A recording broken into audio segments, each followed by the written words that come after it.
네, 북한이 탈북자 단체가 날린 전단을 향해서 총격을 가했습니다. 이러자 또 우리 군은 대응 사격을 했죠. 바로 어제 발생한 일입니다. 북한의 고위급 인사 3인방 방문으로 남북 관계가 좀 풀려지나 했는데 일주일 만에 또 이런 일을 저질렀습니다. 과연 북한의 진짜 뜻, 속내는 무엇일까요? 아마 이것마저도 처음부터 계획했던 것일까요? 신인균 자주국방 네트워크 대표, 정영태 통일연구원 박사 두 분과 함께 분석해 보겠습니다. 안녕하십니까? 네, 안녕하세요. 예. 먼저 북한이 어제 쏜 것부터 분석을 좀 신 대표님과 하시죠. 처음에는 포격이었다가 나중에 총격으로 좀 바뀌었어요. 네. 뭘 쏜 겁니까? 이제 14.5mm 기관총인데요. 예. 그것을 이제 두 개를 엮어서 하늘을 향해서 쏘는 대공총으로 쓰고 있습니다. 고사포라. 네, 고사포라고 그러는데 예.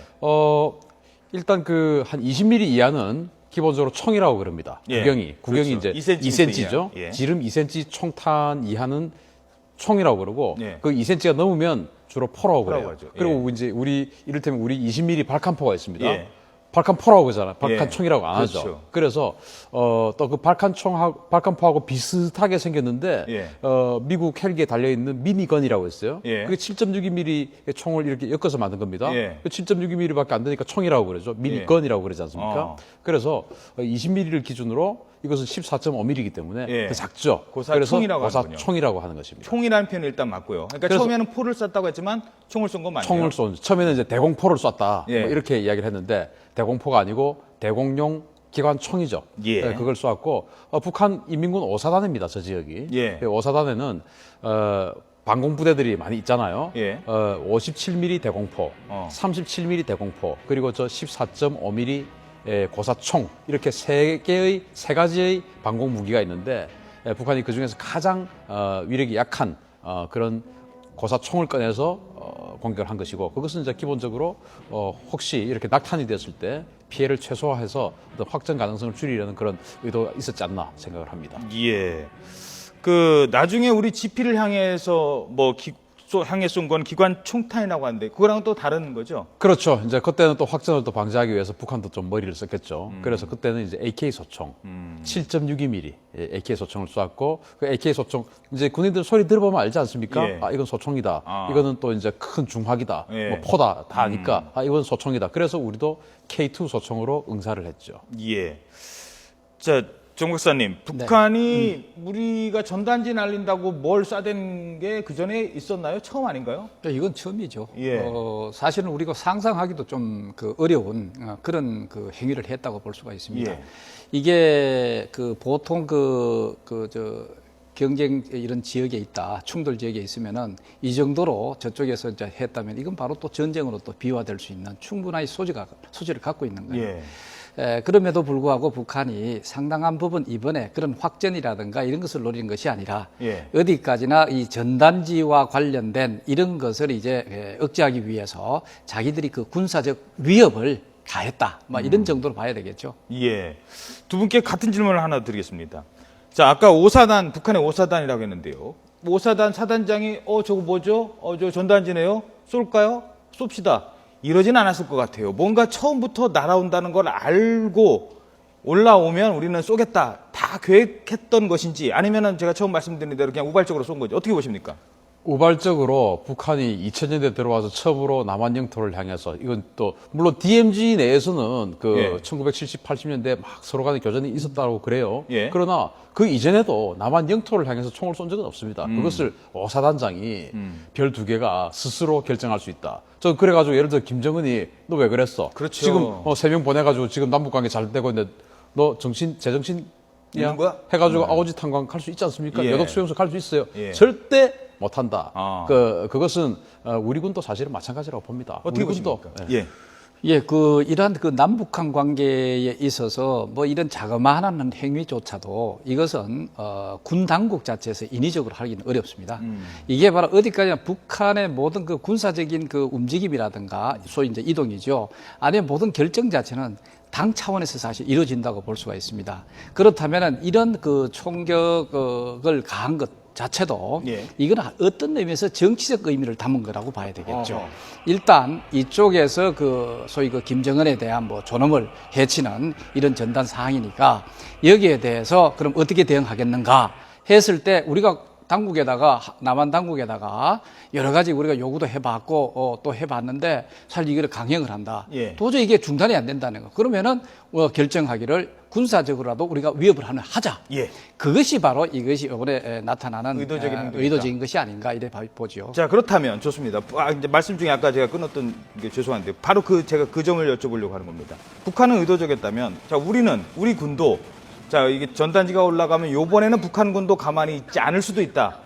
자, 그래서 북한에서 뭔가를 쏘면 우리는 바로 대응 생각한다. 이런 것까지 어제 뭐 전군 주요 지휘관회의도 열렸는데 미리 사전에 논의가 됐었을까요? 어떻습니까? 저는 다 돼 있었고 그 매뉴얼에 따라서 했다고 봅니다. 아하. 왜냐하면 어제 이제 아침에 화상으로 전군 지휘관 회의를 했습니다. 예. 그 화상으로 하는 일 잘 없어요. 예. 급하니까 화상으로 그렇죠. 한 겁니다. 국감 기간에. 그렇죠.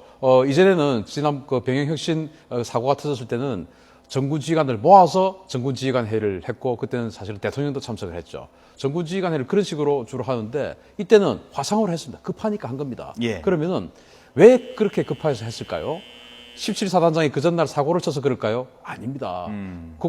국방부 대변인이 스스로 그건 아니다. 이미 기계획되어 있던 회의였다라고 국방부 대변인이 밝혔습니다. 공식적으로. 예. 이미 밝혔- 그렇죠. 예. 그래서 저는 그럼 그 시기에 급한 게 뭐냐?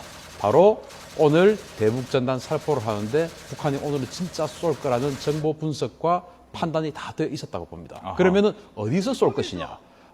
오두산 전망대 파주에서 날리고 연천에서 날리고 하니까 그럼 파주에 있는 1사단, 연천에 있는 28사단과 우리 아군 5사단 이런 쪽에는 당연히 대비태세가 되어 있을 것이고 확전이 만약에 되면 어떻게 할 것이냐. 그럼 북한이 혹시 우리의 대응 사격에 포를 날리면 우리 어떻게 할 것이냐. 예. 어제는 우리 포병들도 다 준비를 하고 알겠습니다. 있었다라고 봅니다. 자, 박사님, 그 김정은 제1위원장이 최근 한 40일 가까이 지금 나타나지 않고 있지 않습니까? 네, 네. 북한이 이렇게 강하게 나온 거는 김정은의 부재도 관련이 있을까요? 어떻게 보십니까? 뭐 그런 측면도 일면이 있습니다. 예. 왜냐하면은 그 김정은 자체가 공식적으로 아주 활발하게 움직임을 보여줬거든요. 예.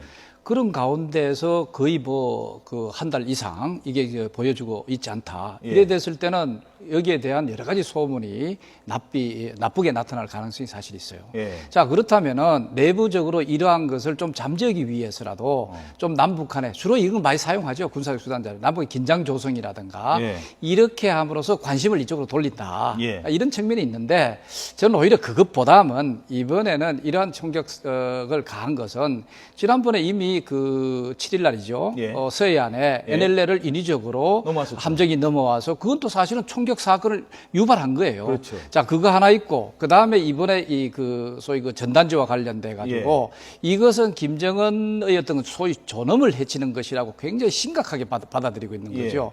자, 이것이 중단되지 않은 상황에서 충분히 앞으로 남북한 고위급 회담을 한다든가 하는 것은 의미가 없다는 것을 어떤 의미에서 시사적으로 보여준 게 아닌가 이렇게 볼 수가 있죠. 그래서 북한이 지난번에도 고위급 회담을 할 때도 사전에 이런 얘기를 했습니다. 고위급 회담을 하기 이전에 고위급 회담을 위한 여러 가지 우호적인 환경을 조성하자 얘기를 했죠. 그 우호적인 환경 조성 속에는 바로 이러한 그 전단이라든가 대북 비방이라든가 뭐 중상이라든가 이런 것을 하는 것을 좀 그 중단하도록 해달라 하는 것이 강하게 어필이 됐습니다. 예. 자, 그렇다면은 이번에도 이제까지 우리 당국에 대해서 북한이 굉장히 요구를 많이 했는 뭐 그것이 솔직히 직접적이든 간접적이든 예. 다 여러 가지 매체를 통해서 요구를 했죠. 그럼에도 불구하고 사실 우리 정부에서는 할 수 있는 게 이게 다입니다. 그렇죠. 왜냐하면 자기네들은. 민간 단체가 어떤 면에서 표현의 자유라든가 이런 거 하는 데 있어 가지고 우리는 더 이상 할 수 있는 게 없죠. 자, 그럼에도 불구하고 북한으로서는 이것이 중요하다고 봤죠. 자, 이거는 그럼 중단시키면 뭐냐? 자기들이 군사적 수단을 활용해서 예. 위협해서 예. 이것을 시킬 수밖에 없다 하는 것을 일단 아주 작은 그런 차원에서 이것을 시비한 것이 아닌가. 자, 이렇게 함으로써 다음에 고위급 회담을 열고 그 고위급 회담 내에서 아주 중요한 의제로 아하. 이것을 올리고자 아하. 하는 게 아니냐. 이렇게 볼 수가 있죠. 그러니까 이렇게 한번 총격이 서로 주고받으면 네. 다음 고위급 2차 고위급 회담 때는 이 얘기를 빼놓을 수 없게 되는 그렇죠. 거고. 지금 서해안에 있어서 서해안 평화협력지대, 예. 소위 그 NLL을 무시하고 새로운 평화협력지대를 만드는 그 의제 예. 하나. 자, 그다음에 알겠습니다. 전단지. 그런데 그렇다면 자, 2차 회담 의제로 이걸 하려고 서로 쐈다는 거 네. 아닙니까? 2차 고위급 회담을 하자고 언제 했죠? 이른바 3인방 왔을 때 한 거 그렇죠, 아닙니까? 그렇죠. 예, 예. 그럼 3인방이 올 때부터 이런 걸 다 계획을 하고 왔다. 그래서 2차 고위급 회담 때 이걸 의제로 놓고 우리가 하겠다는 것과 다 연결할 수 있는 겁니까? 일련에 저는 조금 그 시사하는 바가 좀 있었다고 봅니다. 그게 예. 바로 뭐냐, 황병서가 온 거라고 볼 수가 있죠. 어허. 황병서 자체는 그냥 일반 그 복을 입고 온 것이 아니라 군복을 그대로 입고 왔습니다. 예. 북한이 항상 군사적인 어떤 위협이라든가 이런 것이 필요할 때는 군부를 동원을 했습니다. 예. 지금 2008년도에 개성공단을 폐쇄한다 하는 그 위협을 할 때 그때 소위 그 이례적으로 김영철 상장이 나타나가지고 우리 기업인들을 소위 그 강당에다가 모아놓고 위협하고 나름대로 그런 것을 했죠. 예. 자, 이런 것과 마찬가지로 이번에 비록 아시안 게임에 참석을 했다. 이렇게 됐을 때는 사실은 지금 최룡해 수준에 와도 아니면 김양근 수준에 와도 충분합니다. 최룡해가 저희 국가지도위원장이지 않습니까? 국가지도위원장으로서 뭐 나타나가지고 뭐 격려하고 그 다음에 예. 데리고 가고 이렇게 할 수가 있는데 황병서가 사실 제복을 입고 예. 이렇게 나타났을 때는 아마 고위급 회담을 제의를 하고 이것을 받아들였을 때 직접적은 아니더라도 예. 이러한 고위급 회담의 우호적인 환경은 조성하는 게 좋지 않겠느냐 예. 하는 어떤 이런 그 응급이라든가 하는 뉘앙스를 가진 그런 그 움직임을 보였을 가능성이 있지 않겠느냐 이래 볼 수가 있겠죠. 자, 신 대표님 어떻게 보세요? 지금 정 박사님은 이번에 뭐 고사총, 얼마 전에 NLL 침범, 그리고 2차 고위급 조정, 시간순으로는 거꾸로 가는 겁니다. 그리고 그 이른바 3인방 방문이 어느 정도 다 의도가 깔려 있다라고 보시는 것 같은데 신 대표님은 어떻습니까? 저도 그런 의심을 아주 짙게 했습니다. 예. 왜냐하면 지금 이제 어제 저런 총격전으로 인해서 어떤 상황이 지금 발생을 하고 있냐면은 우리 인터넷 댓글 여론들을 보면 한 80%가 그 전단지 왜 난리냐 이 지금 분위기 좋은데 이런 그런 얘기를 쪽의 하고 있죠. 댓글들이 예. 많이 있어요. 또 여당 대표인 김무성 대표마저도 좀 신중하지 했으면 좋았겠다 우리 군이 그런 쪽으로 군의 대응에 대해서 약간 부정적인 지금 멘트를 하셨어요. 즉 북한의 이런 어떤 그 도발은 대성공이다.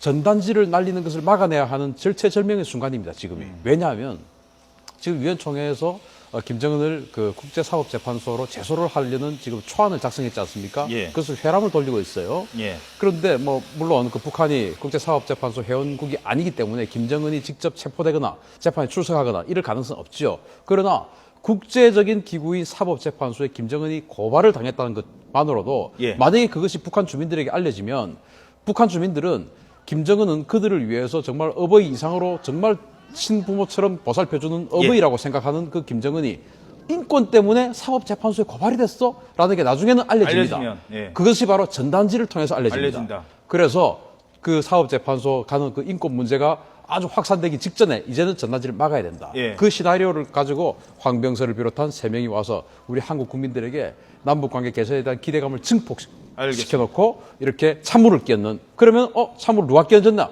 우리 군이 끼얹었고 저 전단지 날린 시민단체가 끼얹었으니까 전단지 날린 시민단체 날리면 안 돼. 우리 군은 이런 식으로 강경하게 대응하면 안 돼. 왜? 남북관계는 잘 가야 되니까. 이런 것을 심어줬다는 것이죠. 그 시청자 여러분들 뭐 다 아시겠습니다만 그러면은 그 지금 말씀하신 내용을 좀 더 하나하나 짚어보겠습니다. 첫째, 전단지 안에 대체 뭐가 들어있습니까? 그것부터 좀 설명해 주시죠. 대체 그 전단지 안에 뭐가 있길래 북한 측에서 이렇게 거부 반응이 심한 겁니까? 네, 뭐 일단 돈도 이제 들어있다면서요? 그 어제 그 파주에서 날린 전단지와 연천에서 날린 전단지는 날린 주체 그 NGO 단체가 달라요. 예. 파주에서 날린 전단지는 어제가 이제 노동당 창건 기념일 69주년 기념일이지만 황장엽 전 노동당 비서의 서거 4주기입니다. 예. 그래서 황장엽 선생에 대한 일대기를 적은 전단지를 보냈어요. 그게 뭐 북한은 황장엽이 한국에 와가지고 완전 비참한 생활을 하다가 정말 비참하게 죽었다 이렇게 지금 선전을 했는데 그 한국 가면 다 저렇게 된다라고 선전을 했는데 사실은 황장엽 선생은 현충원에 안장이 됐지 않습니까?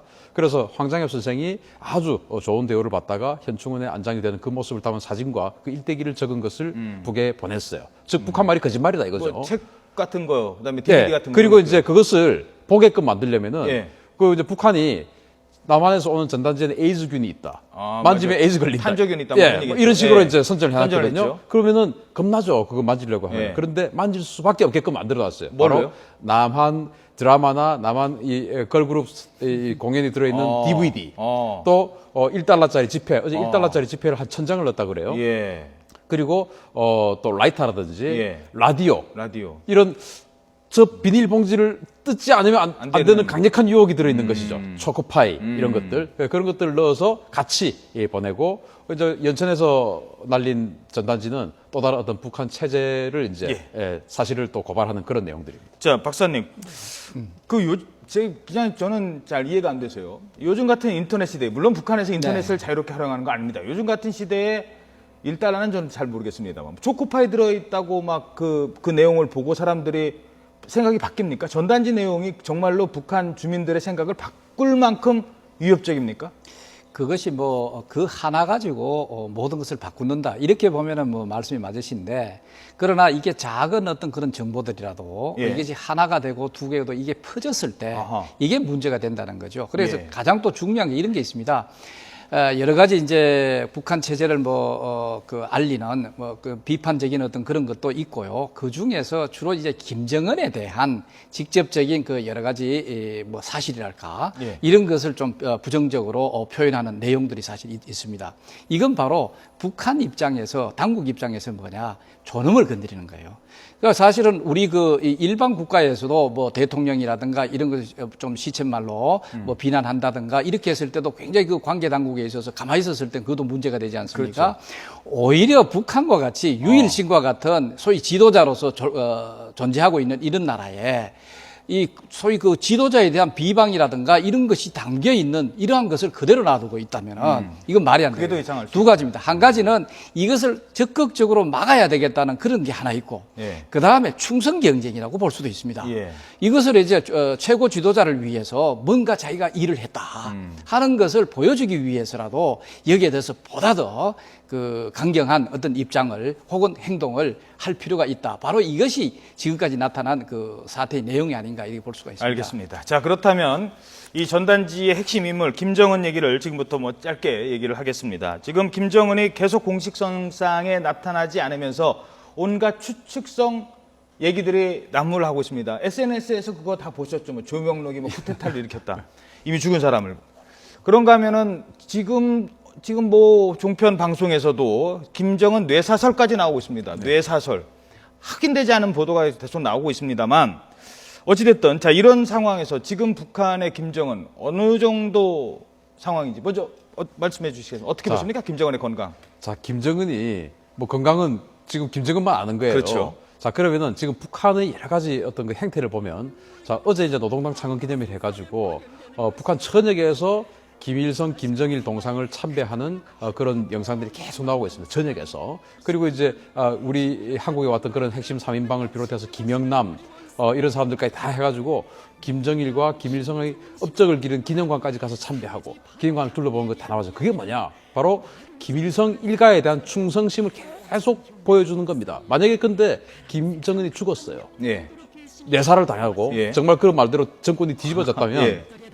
김정일, 김일성 일가에 대한 어떤 그 유일신적 체제 선전은 그만둬야 됩니다. 그냥 반미제, 예. 반 어떤 그 남조선, 뭐 제국주의, 반제국주의 이런 쪽으로 뭉치는 선전을 해야 그렇죠.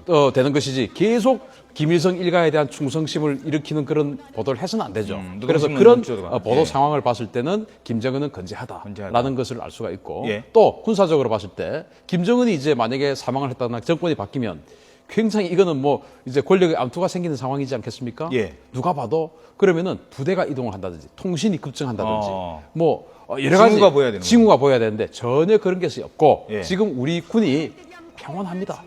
만약에 북한에 그런 우리가 다 감청하고 있는데 북한에 예. 그런 징후가 있으면 우리 군이 지금 비상이 걸려야 되는데 그러지 않고 지금 아시다시피 인사 이동 시즌 아니겠습니까? 다들 뭐 부대마다 취임식 준비하고 있어요. 예. 저는 전혀 사실 무근이다 그렇게 생각합니다. 예. 정 박사님은 어떻게 보십니까? 건강 김정은 이상설.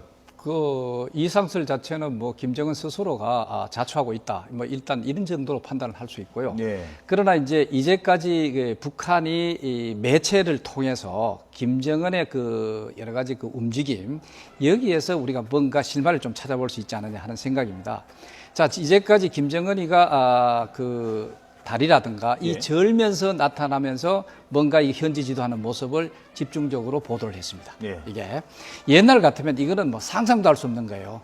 오히려 그 최고 지도자가 다리를 쩔뚝거리면서 현지 지도하는 이런 모습을 이거 그야말로 동영상으로 그대로 보여주지 않습니다. 그렇죠. 그러나 보여주지 어디까지 않아요. 편집해가지고 항상 건강하고 예. 여러 가지 그 활동력 있게 하는 어떤 그 모습을 보여주는 거예요. 그러나 이번에 이례적으로 이것을 일부러 보여줬어요. 예. 왼쪽 다리 저는 거 보여줬고 오른쪽 다리 저는 거 보여줬습니다. 그러다가 뭔가 편찬한 어떤 그런 것을 보이면서 이 지금 언둔 상태에 사실 있는 거예요. 이건 어떤 면에서 통치술 중에 하나가 될 수 있지 않겠느냐. 예. 예, 지금 여러 가지 그 어려운 가운데서도 열정적으로 북한 주민들을 위해서 희생을 해가면서 그 일을 했다. 그러니까 최고 지도자의 어떤 그런 모습들, 예. 어떤 그런 충성스러운 그런 모습들을 북한 주민들로서 이끌어내는 예. 그런 하나의 그 술수가 될 수도 있겠다. 그래서 어느 날 갑자기 짠 하면서 나타나면서 건강하게 극적 효과. 자기들 회속하면서 그런 어떤 북한 주민들의 김정은에 대한 여러 가지 충성심 유도하는 술로 선전선동 술로 활용될 수 있는 것도 아닌가 하는 생각이 듭니다. 알겠습니다. 아무튼 현재까지 우리 국방부가 확인한 것은 평양의 북측 지역에 있다라는 점까지는 우리 국방부가 국감 자리에서 통일부 장관 합참명이죠. 국방부 장관이 국방부 장관 맞죠? 예. 한민구 장관이 확인을 해주기도 했습니다. 지금까지 신인균 자주국방 네트워크 대표 정영태 통일연구원 박사 두 분이었습니다. 고맙습니다. 네.